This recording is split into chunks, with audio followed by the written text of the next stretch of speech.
Hai sahabat 10 Amazing. Ketemu lagi di program acara yang paling kalian tunggu-tunggu. Tentunya di 10 Amazing yang menyajikan informasi menarik untuk kalian. Kerajaan Islam adalah kerajaan yang sebagian besar rakyatnya beragama Islam. Dan agama Islam dijadikan sebagai agama nasional, hukumnya berdasar pada ajaran Islam. Yuk mengetahui 10 kerajaan Islam di Indonesia. Langsung saja simak informasinya. Check it out. Yang pertama, Kerajaan Perlak. Kerajaan Perlak adalah kerajaan Islam di Sumatera yang ibu kotanya terletak di Aceh Timur. Kerajaan Perlak berdiri pada abad ke-9 hingga abad ke-13 atau lebih tepatnya antara tahun 840 sampai 1292 Masehi. Masa kejayaan Kesultanan Perlak. Pada masa pemerintahan Sultan Mahdum Alaiddin Malik Muhammad Amin II yang berkuasa antara 1230 sampai 1267 Masehi. Sejarah berdirinya Kerajaan Perlak berawal ketika rombongan dakwah yang disebut Nahkoda Khalifah dari Mekah datang ke Perlak pada 800 Masehi untuk berdagang dan menyebarkan Islam. Salah satu anggota rombongan tersebut adalah Syed Ali Al-Muqtabar bin Muhammad Dibai bin Imam Jafar Al-Shodiq. Dengan cara dakwah yang menarik, mereka berhasil mengislamkan penduduk setempat. Dengan berdirinya Kerajaan Perlak, semakin banyak orang Arab dari kalangan Syiah atau Sunni yang datang untuk berdagang. Kedua aliran ini bahkan terus menyebarkan pengaruhnya hingga timbul perlawanan terbuka pada masa pemerintahan Sultan Syed Maulana Ali Muhayyad Shah. Sultan Mahdum Alaiddin Malik Ibrahim Shah Johan berdaulat akhirnya ditetapkan sebagai Sultan ke-8 Perlak dan melanjutkan perlawanan terhadap Sriwijaya hingga 1006 Masehi. Kerajaan Perlak terkenal sebagai penghasil kayu perlak atau kayu berkualitas tinggi untuk bahan pembuatan kapal. Hasil alamnya juga mendorong perkawinan antara para saudagar muslim dengan penduduk setempat yang akhirnya membuat Perlak menjadi pusat penyebaran Islam di Nusantara. Ketika masih berkuasa, Sultan Mahdum Alaiddin Malik Muhammad Amin II mengawinkan putrinya, Putri Ganggang Sari dengan Raja Kerajaan Samudra Pasai, Malik Al-Saleh. Kesultanan Perlak berakhir setelah rajanya yang ke-18, Sultan Mahdum Alaiddin Malik Abdullah Aziz Johan, berdaulat pada 1292 Masehi. Sejak saat itu, Kerajaan Perlak bersatu dengan Kerajaan Samudra Pasai.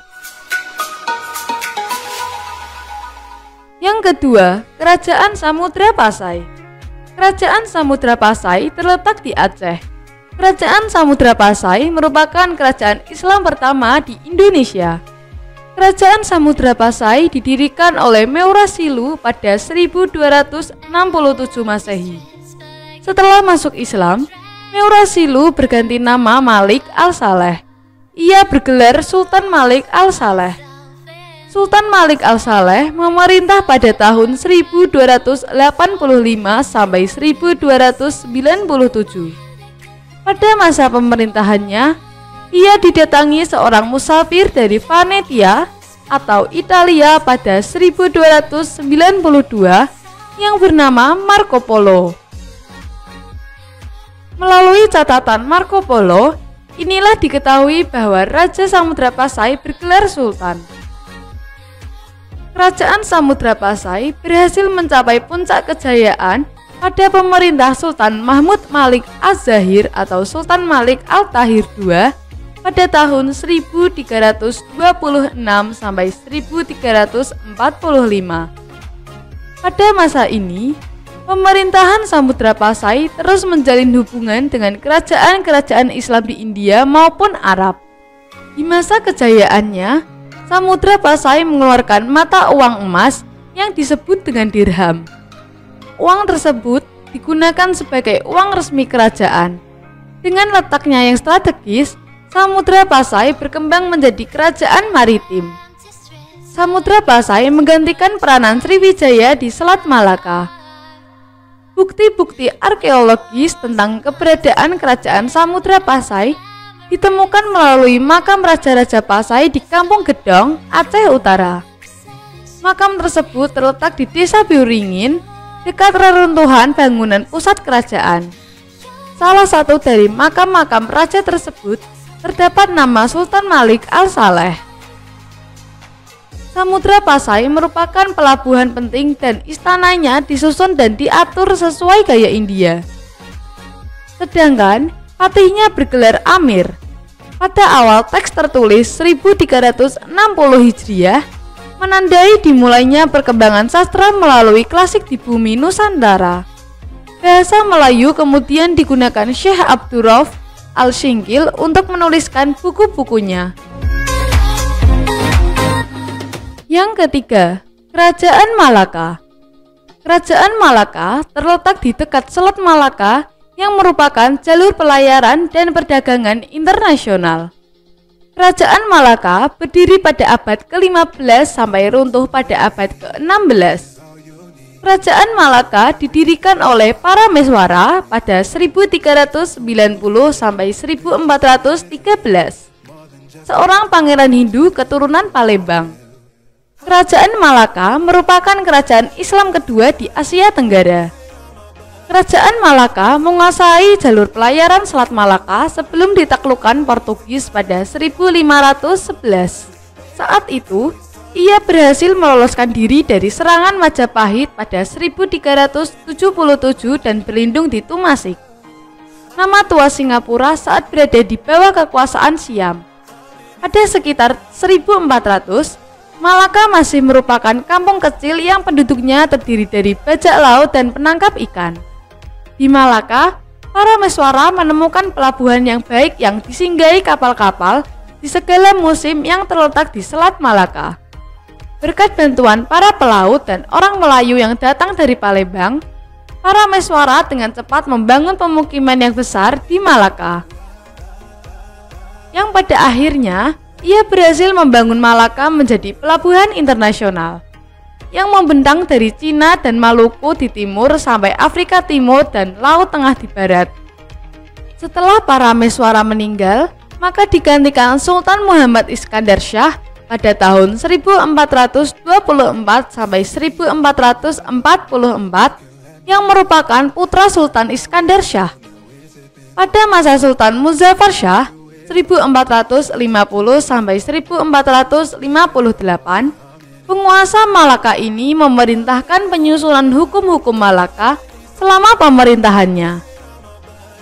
Sedangkan Sultan Mahmud Shah 1488 sampai 1511 adalah penguasa terakhir Kesultanan Malaka. Kerajaan mencapai puncak kejayaan pada masa pemerintahan Sultan Masyhur Shah antara 1459 sampai 1477 Masehi. Malaka tidak hanya berfungsi sebagai perdagangan, melainkan penyebaran agama Islam melalui jalur perdagangan. Pada masa pemerintahannya, Malaka berhasil menguasai Pahang, Kedah, Terengganu, dan sejumlah daerah di Sumatera. Sejak 1403 Masehi, Malaka telah berhubungan langsung dengan berbagai bangsa. Makin lama, Malaka semakin maju dan besar, sehingga kota dagang yang terkenal pada 1511 terjadi serangan dari Portugis di bawah pimpinan Alfonso de Albuquerque dan berhasil merebut kerajaan Malaka. Raja terakhir kerajaan Malaka adalah Sultan Mahmud Shah. Pada periode ini, pemerintahan sangat lemah dan Sultan tidak terlalu peduli dengan negaranya. Dengan runtuhnya Malaka, muncul kerajaan Aceh yang kemudian mengambil alih perdagangan di Malaka. Yang keempat, Kerajaan Aceh. Kerajaan Aceh adalah kerajaan Islam di Sumatera yang didirikan oleh Sultan Ali Muhayyad Shah pada 1496 Masehi. Ibu kota kerajaan Aceh terletak di Kutaraja atau yang sekarang lebih dikenal dengan Banda Aceh. Kerajaan ini mencapai kejayaannya pada masa pemerintahan Sultan Iskandar Muda 1607 sampai 1636 Masehi. Berdirinya kerajaan Aceh bermula ketika kekuatan barat telah tiba di Malaka. Hal itu mendorong Sultan Ali Muhayyad Shah untuk menyusun kekuatan dengan menyatukan kerajaan-kerajaan kecil di bawah payung kerajaan Aceh untuk membangun kerajaan yang besar dan kokoh. Sultan Ali Muhayyad Shah membentuk angkatan darat dan laut yang kuat. Pada awal periode, konsentrasi politik lebih tercurah untuk pembuatan kekuatan militer dalam upaya mempertahankan keberadaannya dari ancaman yang datang dari dalam ataupun luar. Kekuatan militernya diperlukan untuk ekspansi ke daerah sekitar guna menambah wilayah kekuasaan. Ketika Sultan Iskandar Muda berkuasa, ia tidak hanya melanjutkan kegiatan ekspansi wilayah seperti para pendahulunya. Sultan Iskandar juga berusaha menata rapi sistem politik dalam kerajaan, terutama yang berkaitan dengan konsolidasi dan peletakan pengawasan terhadap wilayah-wilayah yang dikuasainya. Setelah Sultan Iskandar Muda naik tahta, Kesultanan Aceh mengalami perkembangan pesat hingga mencapai kejayaannya. Sultan Iskandar Muda juga meneruskan perjuangan Aceh dengan menyerang Portugis dan kerajaan Johor di Samanjung, Malaya, supaya bisa menguasai jalur perdagangan di Selat Malaka dan menguasai daerah-daerah penghasil lada. Kerajaan Aceh memiliki kekuasaan yang sangat luas, meliputi daerah Aru, Pahang, Kedah, Perlak, dan Indragiri. Pada 1641 atau sepeninggal Sultan Iskandar, kerajaan Aceh mengalami kemunduran. Faktor kejatuhan kerajaan Aceh paling utama adalah adanya perebutan kekuasaan di antara para pewaris tahta. Kekuasaan Belanda di Pulau Sumatera dan Selat Malaka semakin menguat. Pada masa pemerintahan raja terakhir kerajaan Aceh, Belanda terus melancarkan perang terhadap Aceh. Setelah melakukan peperangan selama 40 tahun, Kesultanan Aceh akhirnya jatuh ke pangkuan kolonial Belanda. Yang kelima, Kerajaan Demak. Kerajaan Demak adalah kerajaan Islam pertama di Pulau Jawa yang berdiri pada sekitar abad ke-15. Selain itu, Kerajaan Demak juga dikenal menjadi salah satu pusat persebaran agama Islam yang ada di Indonesia. Dalam hal penyebaran agama Islam, Kerajaan Demak dibantu oleh sosok Wali Songo. Kerajaan Demak didirikan oleh Raden Patah yang juga menjadi raja pertama di kerajaan tersebut. Letak Kerajaan Demak berada di Jawa Tengah, tepatnya di sebuah daerah yang bernama Bintoro. Pada masa pemerintahan Raden Patah, wilayah kekuasaan Kerajaan Demak meliputi daerah Jepara, Tuban, Sedayu, Palembang, Jambi, dan beberapa daerah di Kalimantan. Setelah Raden Patah, anaknya yang bernama Pati Unus naik tahta setelah masa kekuasaan sang ayah sudah berakhir di tahun 1518.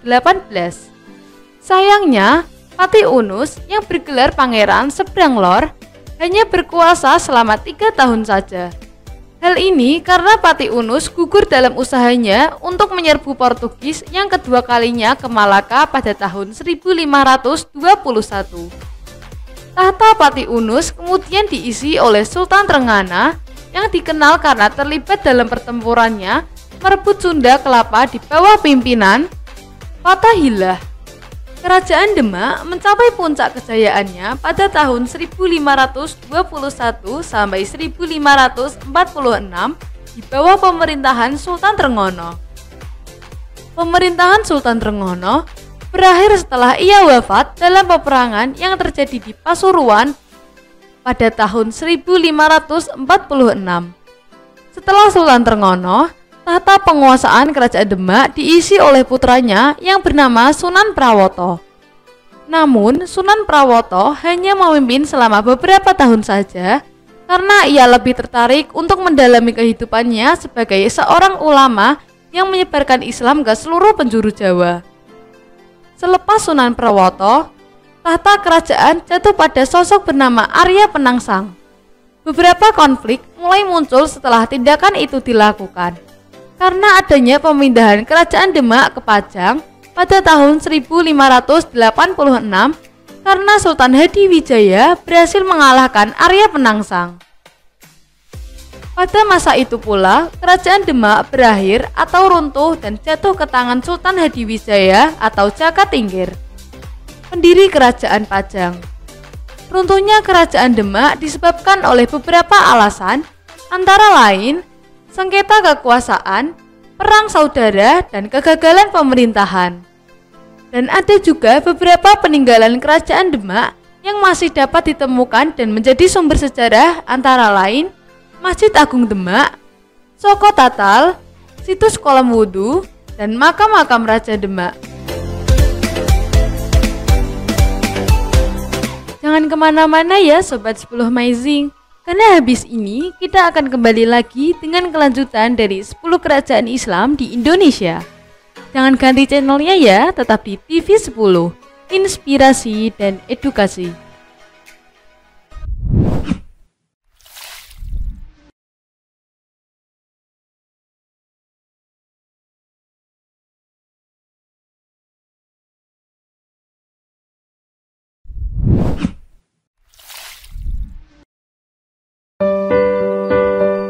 Halo Sobat 10 Amazing, kembali lagi nih di program acara 10 Amazing. Tanpa basa-basi, kita lanjutkan saja 5 kerajaan Islam di Indonesia. Langsung saja kita simak videonya. Check it out. Yang keenam, Kerajaan Pajang. Kerajaan Pajang adalah salah satu kerajaan Islam di Pulau Jawa yang terletak di daerah perbatasan Desa Pajang, Kota Surakarta, dan Desa Makam Haji, Kartosuro, Kabupaten Sukoharjo. Pendiri Kerajaan Pajang adalah Sultan Hadiwijaya atau dikenal juga sebagai Jaka Tingkir. Kerajaan Pajang berdiri pada tahun 1568 dan runtuh pada tahun 1587. Babad Banten menyebutkan bahwa keturunan Sultan Pajang berasal dari Pengging, kerajaan kuno di Boyolali yang dipimpin oleh Andayananingrat. Andayananingrat yang juga memakai nama Jaka Sanagara atau Jaka Bodo, konon masih memiliki hubungan kekerabatan dengan keluarga Raja Majapahit. Meskipun Majapahit ditaklukkan oleh orang-orang Islam pada 1625, Pengging masih berdaulat hingga di bawah pemerintahan Kebu Kenanga yang bergelar Ki Anggeng Pengging. Ketika Ki Anggeng Pengging wafat karena dibunuh oleh Sunan Kudus, ia meninggalkan seorang putra bernama Mas Karepet yang diangkat anak oleh Nyi Ageng Tingkir. Sebagai pendiri dan raja pertama Kerajaan Pajang, Sultan Hadiwijaya berkuasa selama 15 tahun. Selama memerintah, ia berhasil mengantarkan Pajang mencapai puncak kejayaan. Wilayah kekuasaan Kerajaan Pajang mencapai Madiun, Blora, dan Kediri. Selain itu, Pajang adalah kerajaan bersifat agraris yang mengalami kemajuan pesat di bidang pertanian. Hal ini didukung oleh letaknya yang berada di dataran rendah yang mempertemukan Sungai Pepe dan Dengkeng, sehingga menjadi lumbung beras utama di Pulau Jawa. Pada 1582 Masehi, meletus Perang Pajang dan Mataram. Sepulang dari pertempuran, Sultan Hadiwijaya jatuh sakit dan meninggal dunia. Sepeninggal Sultan Hadiwijaya, Pajang mulai mengalami kemunduran karena terjadi perebutan tahta. Arya Panggiri berhasil naik tahta pada 1583, sedangkan Pangeran Benawa tersingkir ke Jipang. Namun, selama pemerintahannya, Arya Panggiri hanya disibukkan dengan usaha balas dendam terhadap Mataram, sementara kehidupan rakyatnya terabaikan. Hal itu membuat Pangeran Benawa merasa prihatin dan melancarkan serangan pada 1586, dibantu oleh Sutawijaya dari Mataram.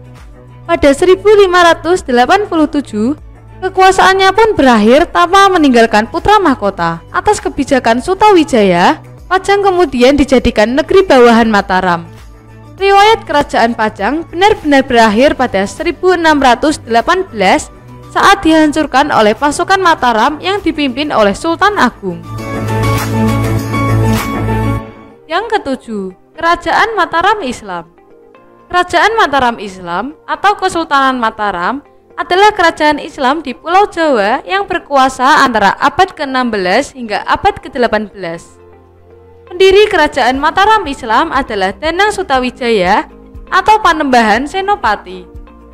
Kerajaan ini mencapai puncak kejayaan ketika diperintah oleh Sultan Agung 1613 sampai 1645 Masehi.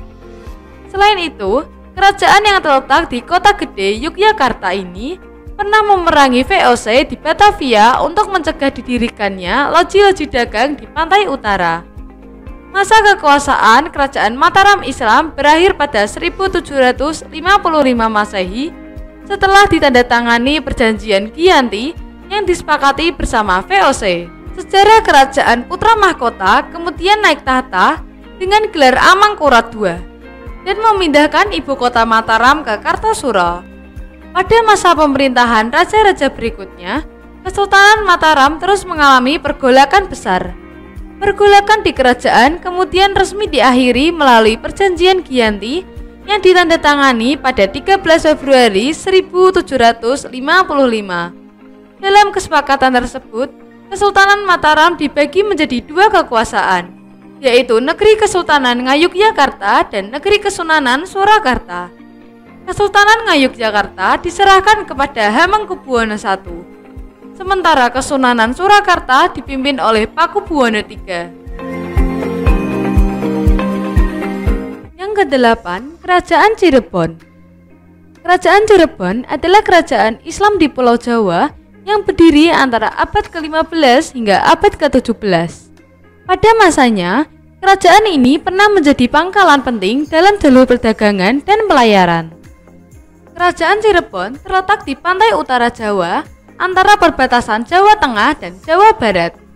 Pendiri Kerajaan Cirebon adalah Raden Walangsungsang atau Pangeran Cakrabuana, putra Prabu Siliwangi dari Kerajaan Pajajaran. Pertumbuhan dan perkembangan pesat dialami kerajaan ini saat diperintah oleh Syarif Hidayatullah atau Sunan Gunung Jati pada tahun 1479 sampai 1568 Masehi. Cirebon pada awalnya adalah sebuah dukuh kecil yang dibangun oleh Ki Gedeng Tapa. Setelah Ki Gedeng Tapa wafat, cucunya yang bernama Walasungsang mendirikan istana Pangkuwati dan membentuk pemerintahan di Cirebon. Dengan demikian, orang-orang yang dianggap sebagai pendiri Kesultanan Cirebon adalah Walasungsang atau Pangeran Cakrabuana. Usai menunaikan ibadah haji, ia dikenal sebagai Haji Abdullah Imam dan tampil sebagai Raja Cirebon pertama yang aktif menyebarkan agama Islam kepada rakyatnya. Pada masa pemerintahannya, ia banyak menaklukkan daerah di Pulau Jawa untuk kepentingan politik dan menyebarkan agama Islam. Beberapa wilayah yang berhasil dikuasai adalah Banten, Sunda Kelapa, dan Raja Galuh. Sementara di bidang perekonomian, Sunan Gunung Jati menitik beratkan pada perdagangan dengan berbagai bangsa seperti Samka, Malaka, India, Cina, dan Arab. Sunan Gunung Jati kemudian diyakini sebagai pendiri dinasti Raja-Raja Kesultanan Cirebon dan Kesultanan Banten serta penyebar agama Islam di Jawa Barat. Runtuhnya Kerajaan Cirebon dimulai pada tahun 1666 pada masa pemerintahan Penembahan Ratu II atau Pangeran Rasmi. Penyebab keruntuhan dilatar belakangi oleh fitnah dari Sultan Amangkurat I, penguasa Mataram yang juga mertua Penembahan Ratu II. Sultan Amangkurat I memanggil Penembahan Ratu II ke Surakarta dan menuduhnya telah bersekongkol dengan Banten untuk menjatuhkan kekuasaannya di Mataram. Akibatnya, Penembahan Ratu diasingkan dan wafat di Surakarta pada tahun 1667. Setelah Penembahan Ratu II wafat, kekosongan dalam Kerajaan Cirebon diambil alih oleh Mataram. Pengambil alihan sepihak ini memicu amarah dari Sultan Ageng Tirtayasa yang berkuasa di Banten. Sultan Ageng Tirtayasa kemudian turun tangan untuk membebaskan putra Penembahan Ratu II yang juga diasingkan oleh Mataram. Setelah itu, Kesultanan Cirebon terpecah menjadi 3, yang masing-masing berkuasa dan menurunkan para sultan berikutnya. Pecahannya kesultanan juga menandai runtuhnya Kerajaan Cirebon, karena keadaan semakin diperkeruh dengan politik adu domba VOC. Yang ke-9, Kerajaan Banten. Kerajaan Banten adalah salah satu kerajaan Islam di Pulau Jawa yang pernah menjadi penguasa jalur pelayaran dan perdagangan. Salah satu faktor kemajuan dari Kesultanan Banten adalah posisinya yang strategis, yaitu di ujung barat Pulau Jawa, lebih tepatnya di Tanah Sunda, Provinsi Banten. Ibu kota Kesultanan Banten adalah Surosowan, Banten Lama, Kota Serang. Kerajaan Banten didirikan oleh Syarif Hidayatullah atau Sunan Gunung Jati pada abad ke-16. Raja pertama Kesultanan Banten adalah Sultan Maulana Hasanuddin yang berkuasa antara 1552 sampai 1570 Masehi. Sunan Gunung Jati berhasil menguasai Banten pada 1525 sampai 1526 Masehi. Kedatangan Sunan Gunung Jati ke Banten adalah bagian dari misi Sultan Trenggana dari Kerajaan Demak untuk mengusir Portugis dari Nusantara. Setelah berhasil menguasai Banten, Sunan Gunung Jati segera mengambil alih pemerintahan, tetapi tidak mengangkat dirinya sebagai raja. Pada 1552 Masehi, Gunung Jati kembali ke Cirebon untuk menyerahkan Banten kepada putra keduanya, Sultan Maulana Hasanuddin. Sultan Hasanuddin resmi diangkat sebagai raja pertama Kerajaan Banten setelah menjadi raja. Sultan Maulana Hasanuddin melanjutkan cita-cita ayahnya untuk meluaskan pengaruh Islam di tanah Banten. Bahkan Banten mempunyai peranan penting dalam penyebaran Islam di Nusantara, khususnya di wilayah barat, Jakarta, Lampung, dan Sumatera Selatan. Salah satu bukti toleransi beragama pada masa pemerintahan Kesultanan Banten adalah dibangunnya sebuah kelenteng di Pelabuhan Banten pada 1673 Masehi. Pada masa pemerintahan Sultan Maulana Hasanuddin, hal itu dimanfaatkan untuk mengembangkan Banten menjadi bandar perdagangan yang lebih besar. Setelah Sultan Maulana Yusuf berkuasa menggantikan Maulana Hasanuddin, sektor pertanian juga dikembangkan untuk mendukung perekonomian rakyatnya. Kerajaan Banten berhasil menjadi puncak kejayaan pada masa pemerintahan Sultan Ageng Tirtayasa. Sultan Ageng Tirtayasa dikenal sebagai raja yang gigih menentang pendudukan VOC di Indonesia. Kegigihan Sultan Ageng Tirtayasa dalam melawan VOC mendorong Belanda melakukan politik adu domba. Politik adu domba ditujukan kepada Sultan Ageng Tirtayasa dengan putranya Sultan Haji yang kala itu sedang terlibat konflik. Pada 1683, Sultan Ageng Tirtayasa ditangkap dan dipenjara sehingga harus menyerahkan kekuasaannya kepada putranya. Penangkapan Sultan Ageng Tirtayasa menjadi tanda berkibarnya kekuasaan VOC di Banten. Dengan kondisi demikian, sangat wajar apabila masa pemerintahan Sultan Haji dan sultan-sultan setelahnya harus diwarnai banyak kerusuhan, pemberontakan, dan kekacauan di segala bidang. Perlawanan rakyat Banten terhadap VOC berlangsung hingga awal abad ke-19.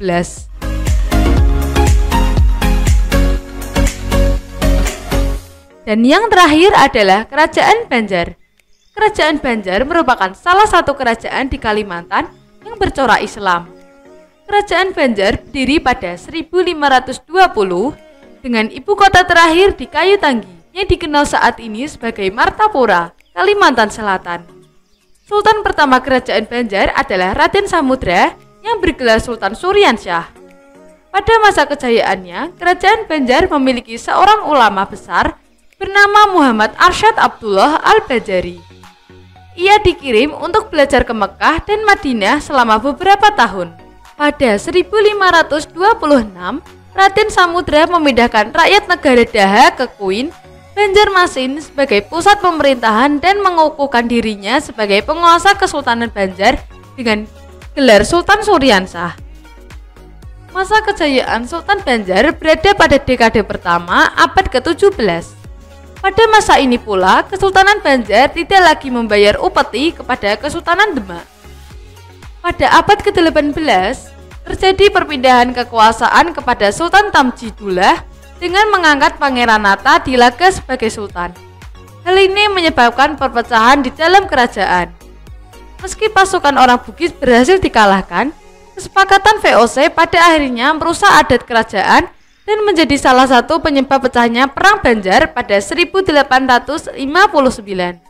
Dalam perjalanannya, Pangeran Antasari diberi kepercayaan oleh Pangeran Hidayatullah untuk menghimpun kekuatan melawan Belanda Namun, berbagai upaya perlawanan tidak berhasil hingga menyebabkan Pangeran Hidayatullah diasingkan ke Cianjur, Jawa Barat. Dengan demikian, Pangeran Antasari diangkat sebagai Sultan Kesultanan Banjar. Pada 1862, Pangeran Antasari meninggal dan tahtanya diteruskan oleh Sultan Seman yang melanjutkan perlawanan terhadap Belanda. Akan tetapi, Sultan Seman meninggal pada 1905 dalam suatu pertempuran sehingga berakhirnya riwayat Kesultanan Banjar. Itu tadi 10 kerajaan Islam di Indonesia. Tidak terasa nih, episode 10 Amazing kali ini sudah menemani kalian sampai di penghujung acara. Kini saatnya 10 Amazing pamit undur diri. Terima kasih sudah menonton tayangan kami dan jangan lewatkan informasi lainnya di 10 Amazing. Tentunya di hari dan waktu yang sama hanya di TV 10. Inspirasi dan edukasi. Bye-bye.